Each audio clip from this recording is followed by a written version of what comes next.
Francisco de Assis. Miramês.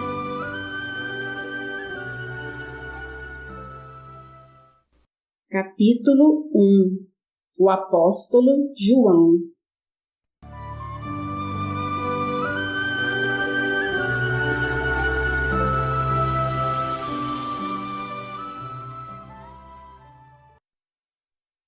João Evangelista, dentre os discípulos do Senhor, foi considerado o que mais se dedicou ao Mestre pela força do amor. Era bem moço quando assistira, juntamente com alguns familiares, às bodas de Caná.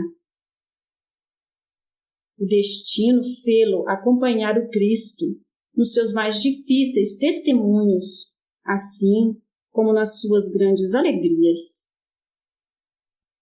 Presenciou várias curas fantásticas do Senhor.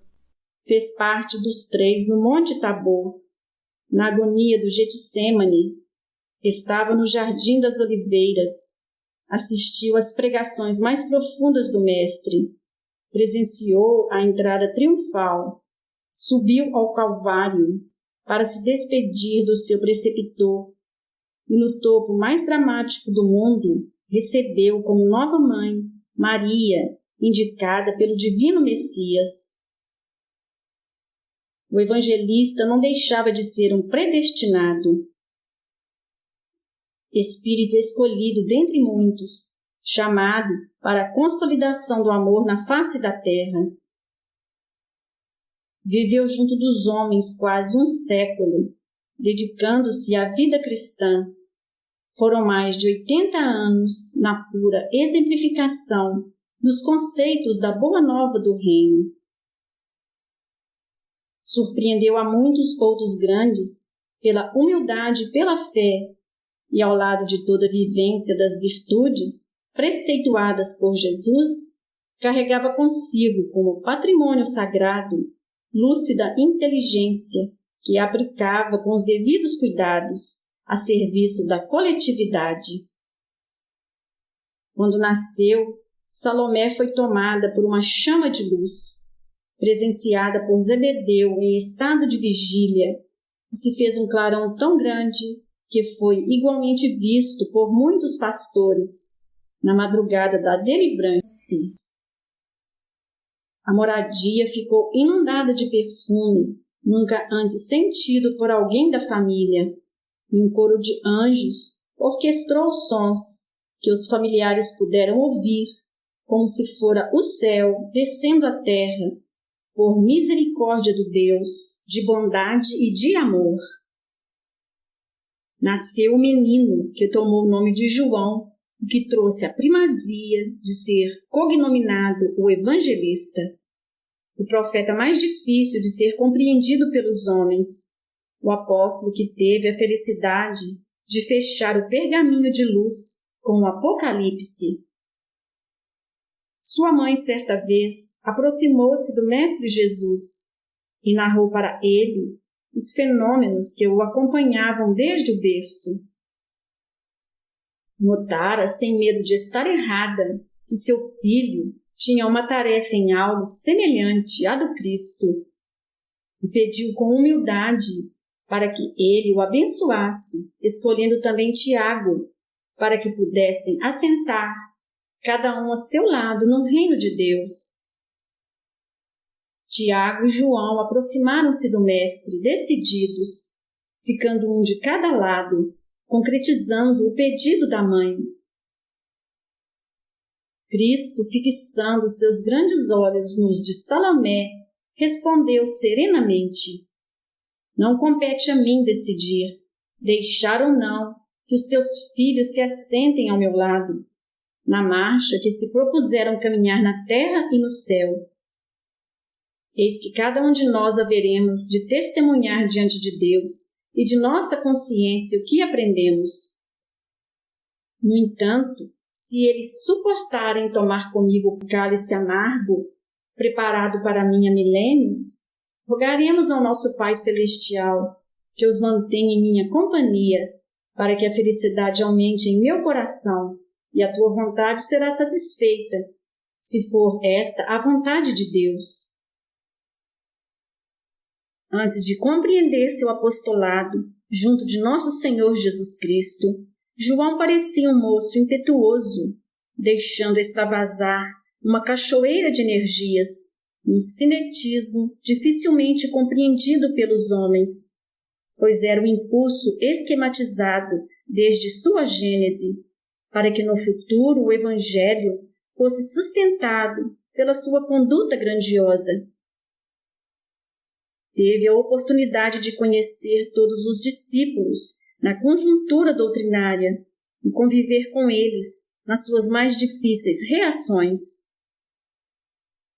Acompanhou Paulo em várias viagens, testemunhando na própria carne as dificuldades de se fazer conhecido Cristo entre as feras humanas. Depois da ida do Mestre para as esferas resplandecentes, mediu, pesou e sentiu que, de fato, assentar-se ao seu lado não dependia de um sim ou de um não do Divino Senhor, mas sim da vivência do amor dos que buscam esse reino. Várias vezes esteve às portas da morte, chegando até a perceber alguns ângulos da outra vida e ouvir conselhos do outro plano, no tocante à resistência, à paciência, à humildade e ao amor para com aqueles que ainda desconheciam a verdade.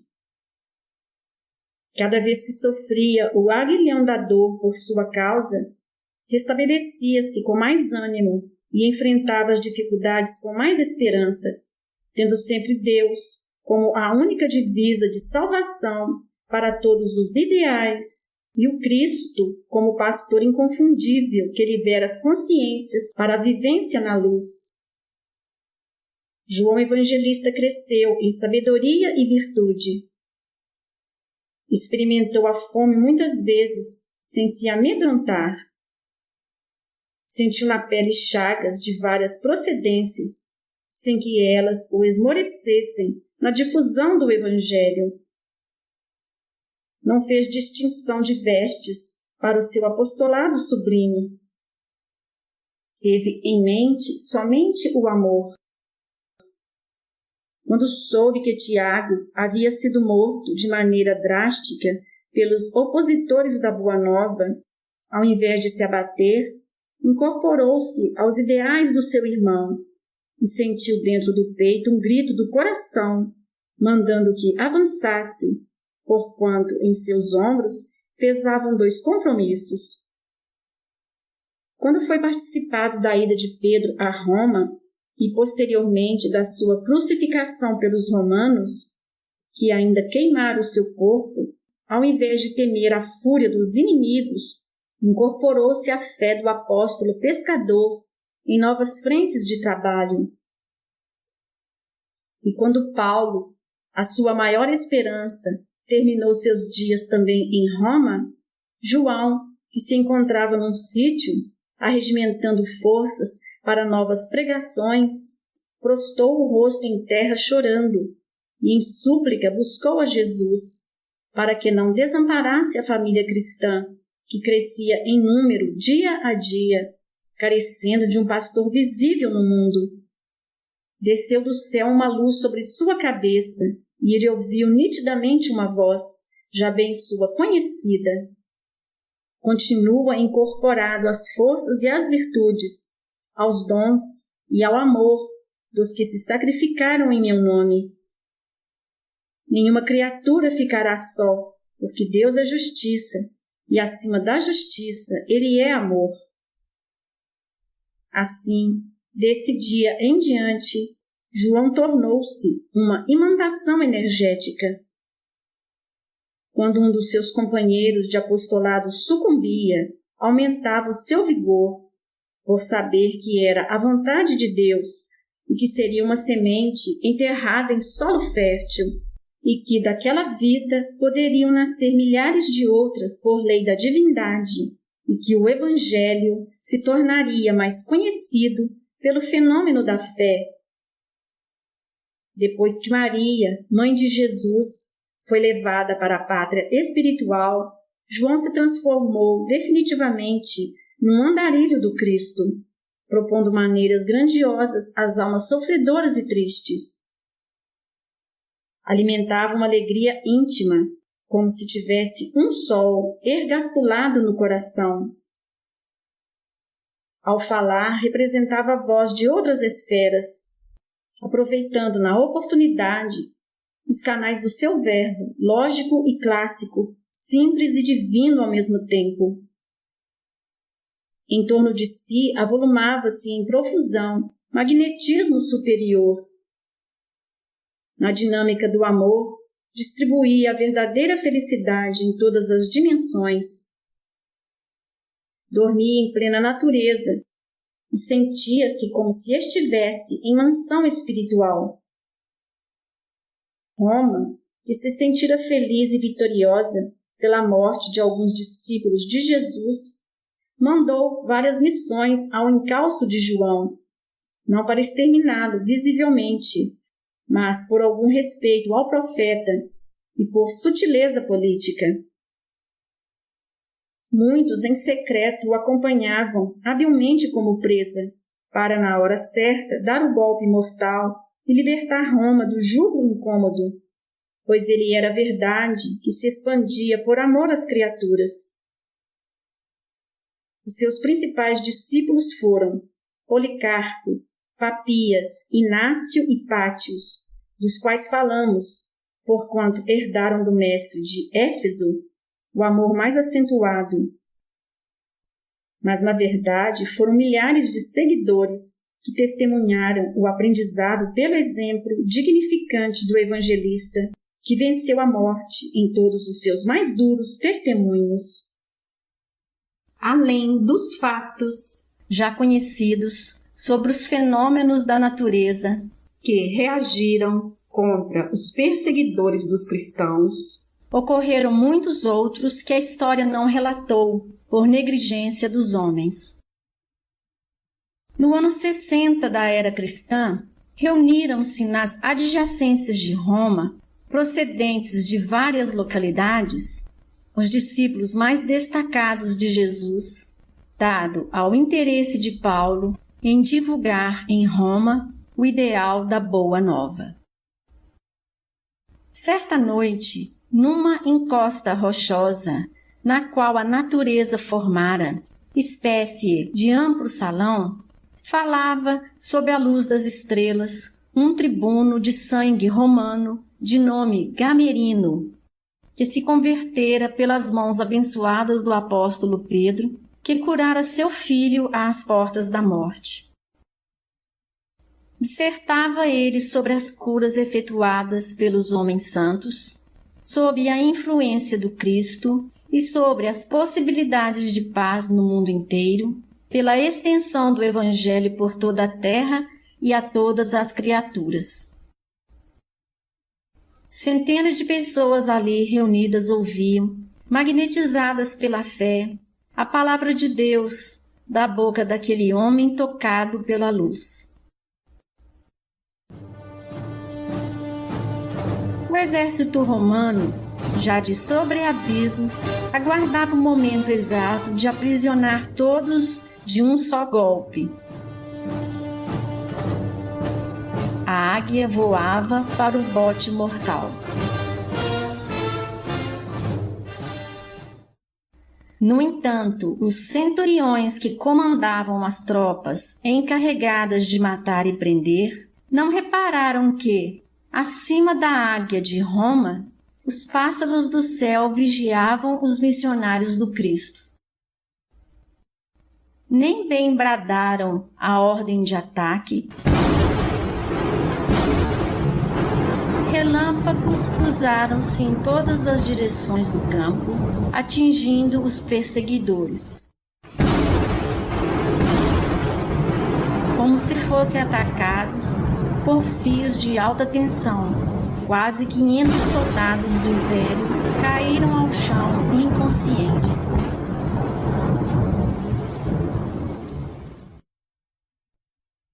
Os poucos que permaneceram de pé, assombrados, voltaram com a notícia de que o poder maior de Roma tinha de se abalar e ter os cristãos como magos negros, pois que a própria natureza os defendia.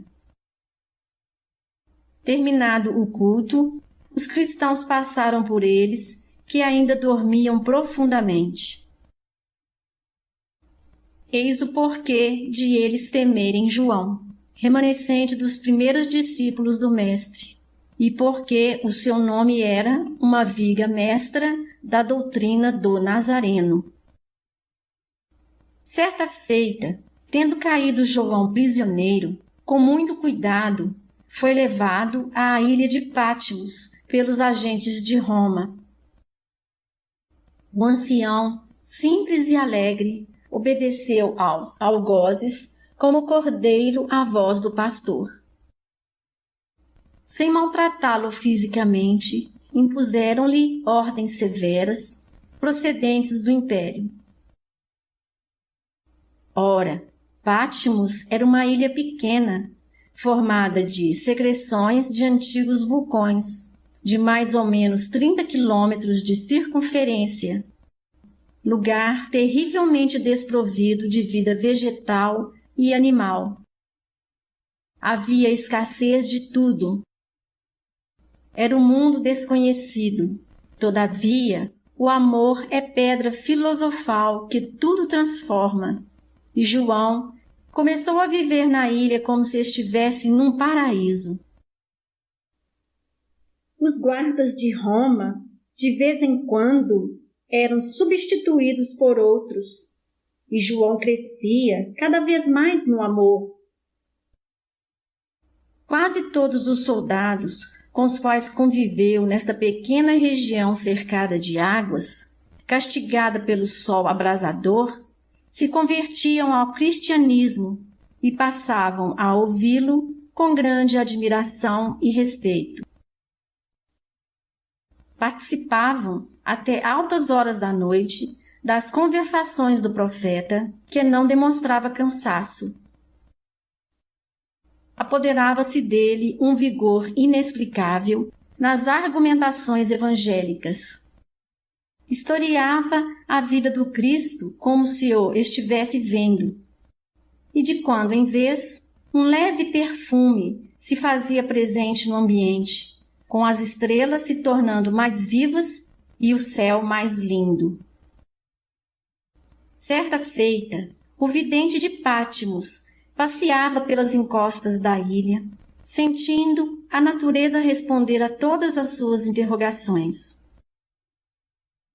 Conversava animadamente com alguém, esquecendo-se de que estava acompanhado por 2 agentes de Roma, que vigiavam seus passos, por ordem do império.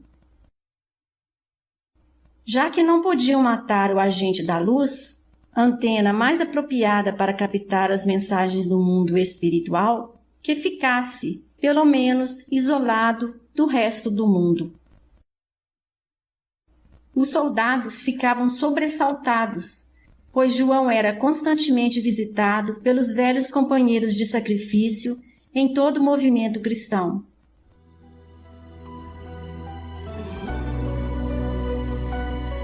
Falava com Pedro, Tiago, Barnabé, Maria, Filipe e tantos outros que o precederam na jornada para o além. Ajudavam-no a melhor compreender os desígnios do Senhor e, por vezes, o próprio Mestre o visitava, travando com ele conversações acerca da vida e do seu apostolado junto aos homens. Mas não era somente isso.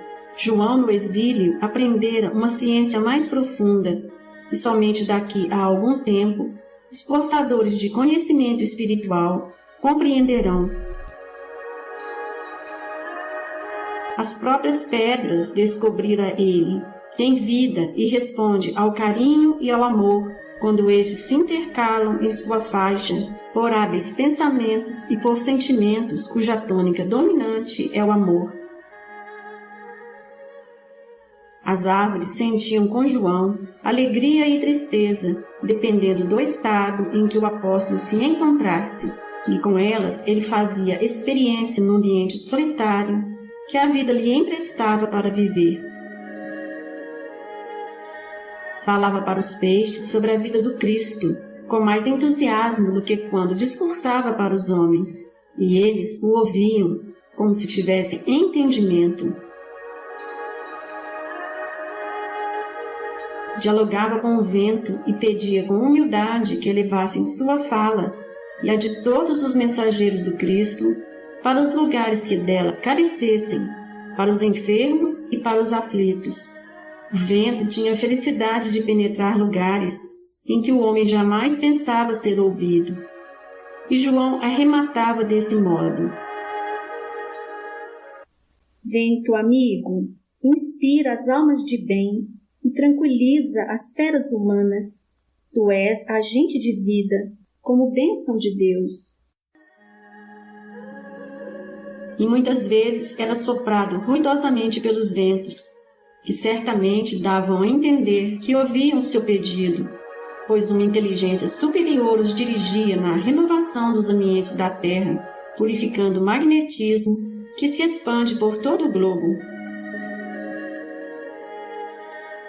Os dois homens que nunca o deixavam só e que ouviam quase todas as confabulações do apóstolo com a natureza e com os espíritos, começavam a entender o motivo da vida no seio do mundo.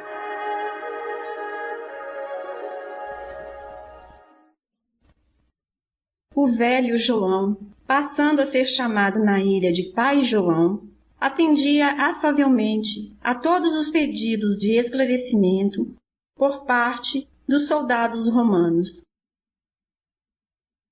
Um deles, após ouvi-lo atentamente nos relatos das curas feitas pelo Divino Mestre, principalmente o da filha de Jairo, fenômeno a que o próprio apóstolo assistira, interrogou respeitosamente: Pai João, por que esse mestre que tanto fez para as criaturas sofredoras, salvando multidões, conforme dizeis, vos deixa abandonado nesta ilha como pessoa indigna da sociedade? E esse evangelho do qual falais não tem urgência de ser conhecido por todos os povos? Aqui atribuís o silêncio dos céus para convosco, neste ambiente solitário e indigno de viverem seres humanos, do qual nós também sofremos as consequências, tanto quanto vós, além das saudades dos nossos familiares que castigam sobremodo os nossos corações? Sentimos profundamente a ausência dos nossos. Não temos certas regalias e conforto que somente lá em Roma poderíamos ter, desfrutando de companhia amiga e de pessoas elevadas nos conceitos da própria vida. Será que o destino reservou para vós, que reconhecemos ser um homem bom, com ressalvas de alguns delírios, o isolamento da humanidade? E o que nós fizemos para estarmos convosco aqui? O apóstolo ouviu atentamente Apólio falar, como se fosse um verdadeiro pai diante de seu filho.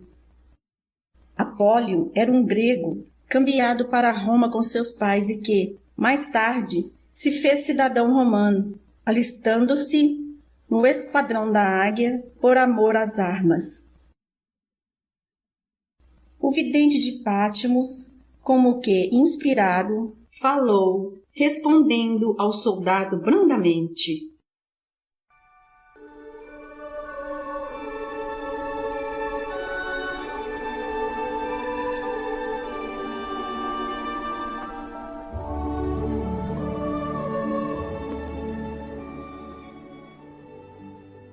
Meu filho, os desígnios de Deus são diversos, variam de criatura para criatura, de nação para nação. Nada, ao contrário do que ocorre no mundo, se faz sem a sua magnânima vontade. Da gota d'água que desaparece sob o calor do sol, ao astro que foge das nossas vistas no esplendor do infinito, Tudo obedece às suas leis sábias e justas. Se aqui estou, é pela graça e misericórdia desse próprio Deus e por bondade de Jesus Cristo. Vós, que fazeis parte da milícia romana, adestrados na mais alta técnica de luta, de domínio de terras e mais terras, de aprisionamento de coisas e povos, que caracterizam o Império Romano como o maior do mundo, deveis saber que, em meio às lutas, principalmente nas grandes batalhas, é lógico e inteligente ocorrerem tréguas, não é mesmo? O Cristo, para nós, se afigura como o maior comandante da terra, que veio atear fogo na iniquidade do mundo e o atiça para que ele se alastre cada vez mais. Nós outros somos seus simples soldados, como vós o sois de Roma. A luta já começou e não foram poucos os que perderam a vida física para sustentar o grande ideal que é a paz com Deus. Aqui estou conscientizado do que mereço, não do descanso que a vida me está proporcionando e na felicidade de desfrutar de companhias das quais não sou digno, mas de uma trégua, recolhendo energias do suprimento maior, a fim de continuar a luta com o Mestre. E vos enganeis quando afirmais que estou isolado da sociedade e dos povos. O Cristo nos ensinou como vivermos unidos, mesmo nos encontrando distantes um dos outros, ligados pela ciência magna do amor, pois quem ama não vive isoladamente. E quanto a vós, eu lamento por terem de me suportar por muito tempo. No entanto, em minhas orações, peço a Deus que vos faça livres como entendeis a liberdade. E às vossas famílias eu desejo muita paz e felicidade. Que Deus as atenda no que mais necessitarem. E acima de tudo isso, meus filhos, no amanhã havereis de dar graças a Deus, por serdes os escolhidos, pois no silêncio desta ilha forma-se em vossos corações ambiente para que o Cristo possa visitá-los frequentemente, deixando as vossas inteligências imantadas pela luz da verdade. Eis que chegou a hora de ouvirdes a palavra de Deus, que fala aos corações por meios que desconheceis.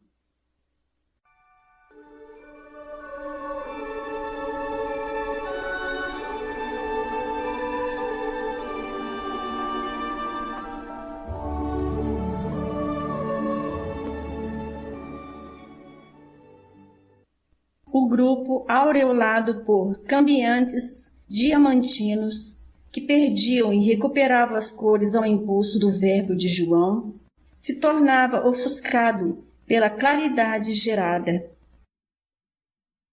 O vento soprava com suavidade, como que respeitando as conversações espirituais daqueles seres, exilados para o mundo, mas livres para Cristo, no valioso aprendizado das verdades espirituais. O apóstolo silenciou um pouco, dando tempo à assimilação dos conceitos que expusera, e retomou a palavra com mais brandura.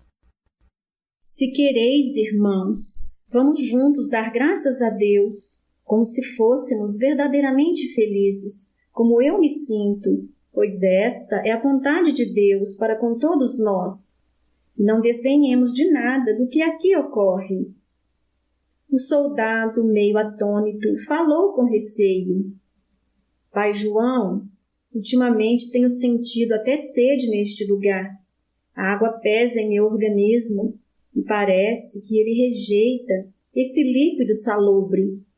Como posso suportar toda essa tragédia dentro de mim, enquanto milhares de outros camaradas em Roma estão fartos de boa água e certamente de vinho de primeira qualidade e de bons descansos?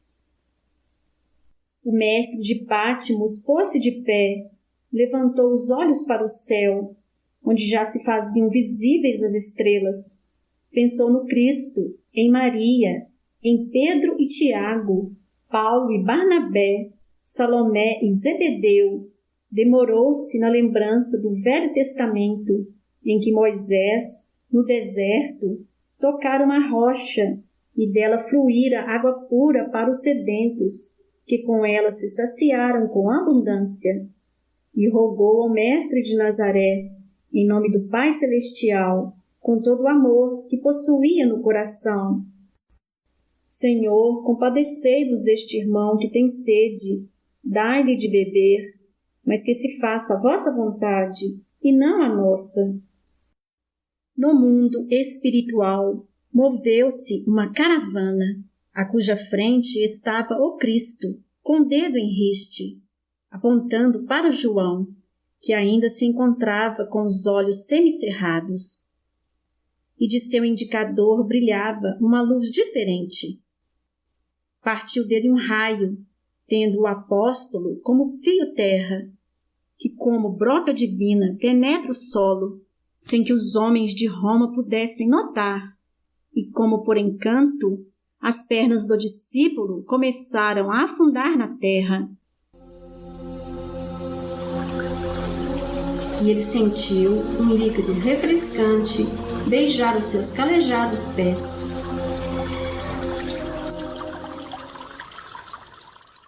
Os dois homens assustados e com os corações acelerados constataram o fenômeno e o poder da fé.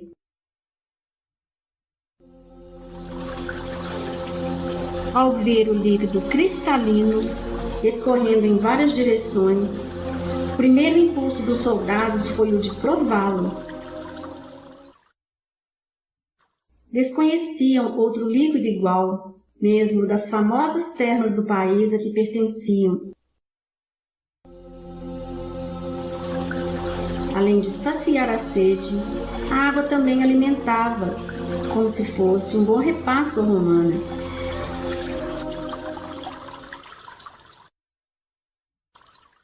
Ajudaram pai João a sair da fonte surgida, sem palavras e aturdidos pelos acontecimentos.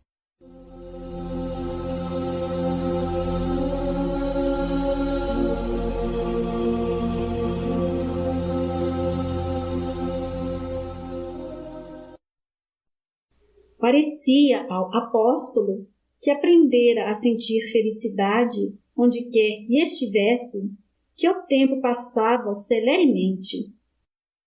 Para os soldados, porém, transcorria lentamente. A solidão lhes trazia um tédio indescritível. Não fora a presença do evangelista no excremento vulcânico da Ásia, não suportariam os conflitos íntimos e os gerados pela natureza ambiente. O espírito, em determinada faixa evolutiva, mal resiste a esses impactos, enquanto a outros mais evoluídos se apresentam como a caridade divina visitando-os através dos problemas, no cumprimento da lei. Os homens do império, sem o perceberem, estavam sendo chamados por Deus para o despertamento. A revolta nascia da vida condicionada, como ocorre a todos os seres, a muitas existências em estradas largas. Soara a hora para eles, como só ia acontecer para todos, pois esta é a lei. Não existe acaso na profundidade das coisas, e sim a vontade do Pai Celestial, que se faz expressar em todas as direções do seu reino. Os homens de Roma, destinados a vigiar o mensageiro do Cristo na ilha de Patmos, sairiam dali como se saíssem de uma universidade. Os que davam menos ouvidos à fala do vidente não podiam impedir a ação das leis sutis da natureza, a gravar nas suas consciências algo de divino, que se irradiava por toda a extensão da ilha.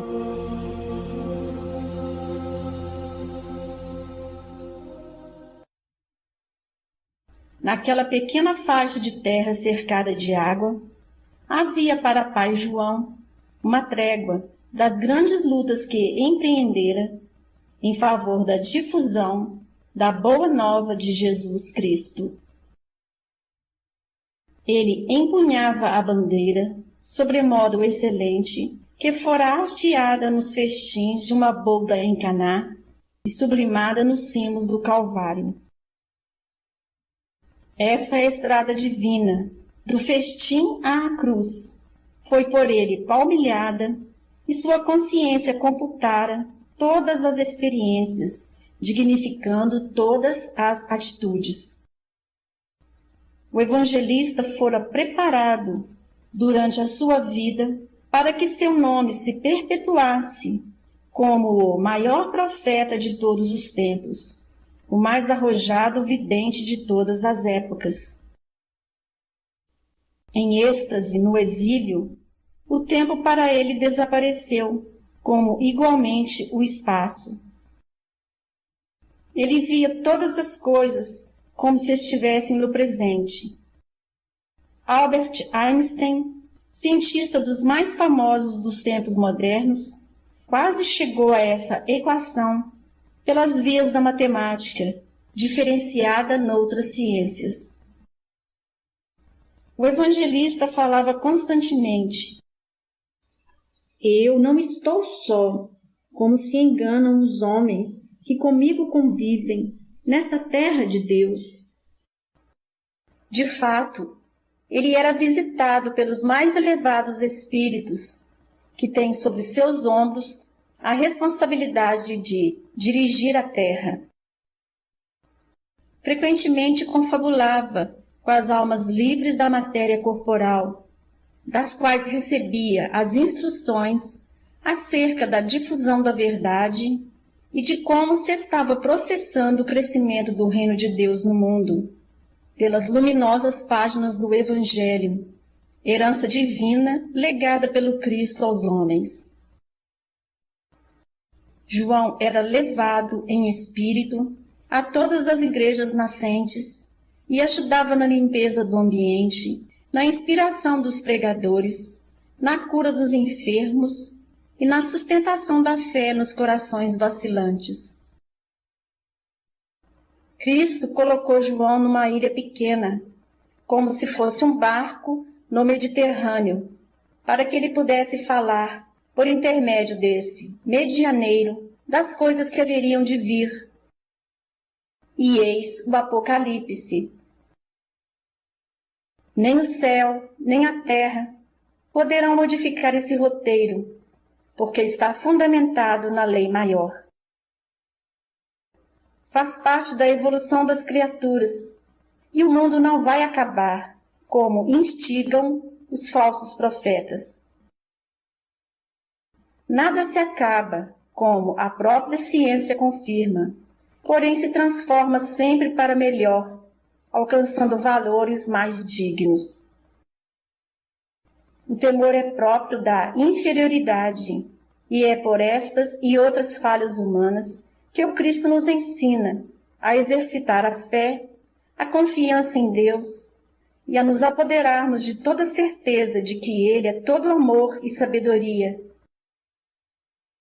A sua onisciência nos garante a eterna confiança nos seus desígnios e a sua justiça nos sustenta na maior alegria de viver. Guerras, pestes, fomes e calamidades de toda ordem são meios usados por Deus para a educação dos espíritos. Essa é a marcha do progresso, desde o vírus até as constelações. O homem da Terra está próximo de se libertar dos meios grosseiros que a evolução tem usado para disciplinar os ignorantes. Eis que os fins destes correspondem ao último vestibular para os seres de boa vontade, para as almas amadurecidas nas hostes do bem. E depois, o terceiro milênio abrirá outras portas para os que ficarem na terra, vivendo em outra dimensão em termos de justiça, onde haverá leite e mel com abundância, no qual o amor corresponderá ao centro de todos os sentimentos da humanidade. Chegaram então ordens expressas de Roma para que o velho cristão fosse consumido, e o preparo não se fez esperar. Seria sucumbido no azeite em ebulição. A confiança que os milicianos tinham em Pai João era demasiada. Deixavam-no agora, dentro da ilha, andar a sós por onde pretendesse, e era o que fazia frequentemente. Nesse dia saíram os homens, tilintando peças de suas vestes, em busca do velho que, em uma encosta, se encontrava sentado numa pedra, pregando a boa nova do reino para um enorme cardume, cujos peixes se comprimiam como se fossem pessoas em comício. O apóstolo, sorrindo, relanceava os olhos brilhantes por toda a extensão que vislumbrava, falando com entusiasmo nestes termos: Meus filhos, conheço a vida aqui na terra com seus perigos iminentes.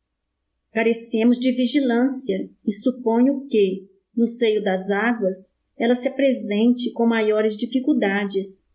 Todavia é bom que conheçamos, acima de tudo, o poder de Deus e de nosso Senhor Jesus Cristo, que fizeram esta casa maravilhosa em que todos vivemos por amor deles. Homens e peixes, aves e animais, tudo que vive, está no livro da vida, sob a vista do Criador. Sintamos alegria onde estamos vivendo e obedeçamos às leis que o ambiente nos apresenta e, se aí, no mundo marinho, alguns são chamados para o sacrifício, no meio dos homens acontece a mesma coisa. A liberdade é relativa e o destino, em muitos casos, nos procura sem errar nosso endereço, para darmos testemunho, sendo exigida a vida física. Nesse interim, os soldados depararam com aquele espetáculo nunca antes imaginado, pois nem as histórias fantásticas que costumavam ouvir do Velho Oriente se comparavam ao que presenciavam, pela força do amor daquele velho de roupagem rota, pés feridos, cabelos brancos, tez bastante enrugada pelo escaldante sol que lhe causticava as células da epiderme. Já um pouco abalados pelos fenômenos sobrenaturais, naquele sítio flutuante, caíram de joelhos, não por força dos sentimentos de gratidão pelo que presenciavam, mas por imposição do ambiente de amor que ali reinava. Descrever o que se passava no mundo invisível seria fantástico demais para os sentidos dos homens, e seria falta de caridade de nossa parte mostrar a distância que os separava das verdades espirituais dimensionadas no mundo extrafísico pelas entidades que já se libertaram das fraquezas da carne. Os soldados não choraram, como faria um espiritualista. Entretanto, ensaiaram uma humildade quase sem perceberem, diante do espetáculo incomum na face da terra. Com a chegada dos homens da lei, os peixes quiseram se dispersar, porque os mesmos desprendiam o magnetismo destoante em ondas que atingiam imediatamente os viventes do mar, produzindo espanto e medo, acelerando a mente do cardume para a inquietação coletiva no mundo líquido das águas.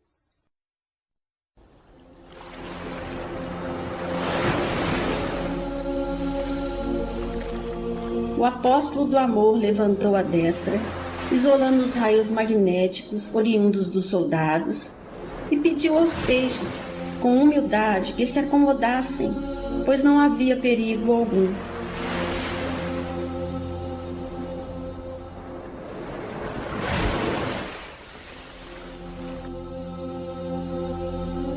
A debandada em massa não se processou, serenando-se os ânimos.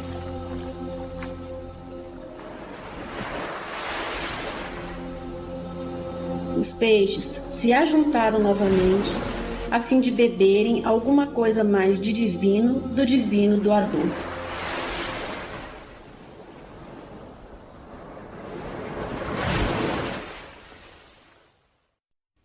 Pai João, ignorando a presença dos soldados, continuou o seu sermão. O Cristo nos prometeu um novo céu e uma nova terra, nos quais haverá justiça e abundância de tudo, onde a segurança será uma lei visível para todos os viventes, e a paz, um clima para todos os seus filhos do coração.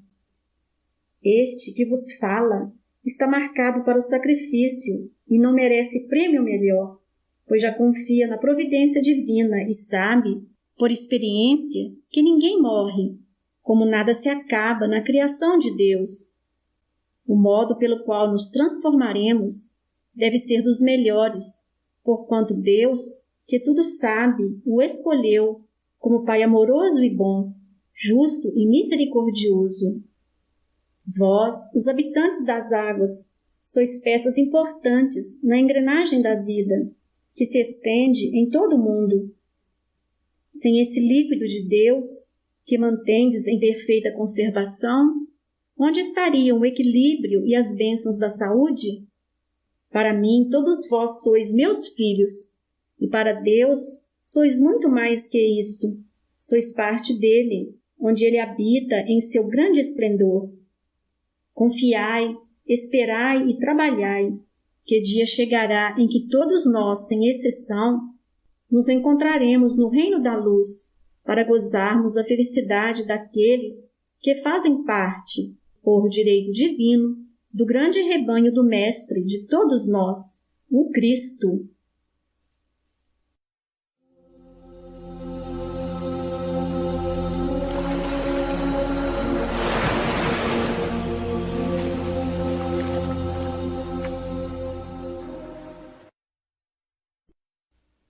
João se mostrava com uma serenidade imperturbável.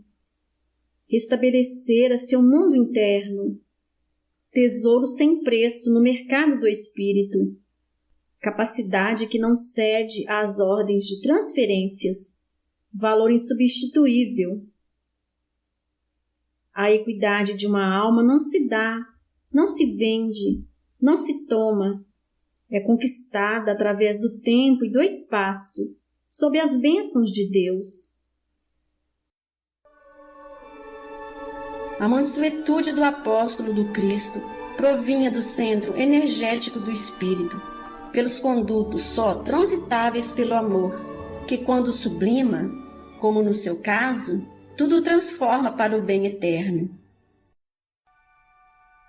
O seu carinho expandia-se em ondas luminosas, tanto para os peixes como para os pássaros, tanto para as pedras como para as árvores.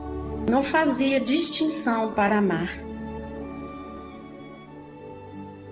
Eis a sua vitória nas hostes de Jesus, pela redenção dos homens. Era uma peça divina, de utilidade onde quer que estivesse.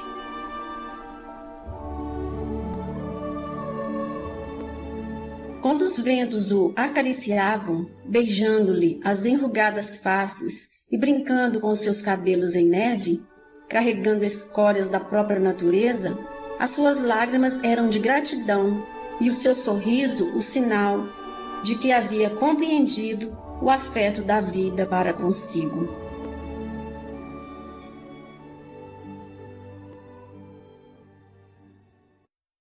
Conversar com os viventes dos reinos da natureza é fenômeno comum aos santos e aos místicos iniciados quanto às verdades celestes. Tudo que vive tem a sua linguagem apropriada, desde a ameba até o homem, e do homem até o Criador. A ciência da comunicação é a mais perfeita, pois sem ela não poderia existir o próprio Deus, não poderia existir grandeza nem evolução. Comunicar é viver, é conhecer ou iniciar-se no conhecimento da verdade. O santo, através do amor universal, liga o seu aparelho receptor na faixa das ondas emitidas pelos peixes e os entende, respondendo-os na devida frequência. Além disso, há o espírito grupo, que comanda divisões de cardumes, com as suas espécies variadas que, igualmente, é atraído pelo mestre da palavra e do amor, e a qualquer vontade desse homem santo, o espírito encarregado de assistir os viventes das águas transmite com rigorosa precisão, como um comandante de aviões, transmite pelo rádio as ordens para os pilotos.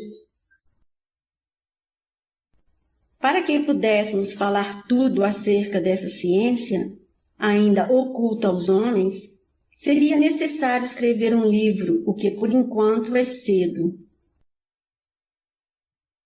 O fato acontece com os animais, com as árvores, com os pássaros e com os próprios homens, quando ocorre uma hipnose coletiva, estando ou não consciente o hipnotizador. A conveniência de se falar com os peixes, como no caso de João Evangelista, está ligada à necessidade de se exercitar na prática do amor. Depois surgem outras necessidades promissoras.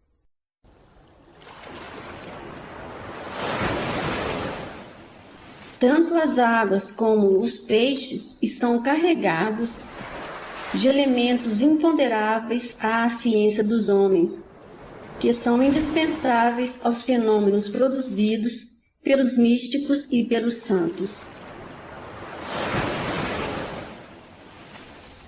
Familiarizando-se esses benfeitores com esses reinos, tornam-se mais fáceis os seus trabalhos, cuja ação é imprescindível, pois quanto mais amizade tiverem com esses companheiros da retaguarda, mais assistência terão deles para suas realizações no campo da própria vida. E assim se processa sucessivamente. Esta é a chave.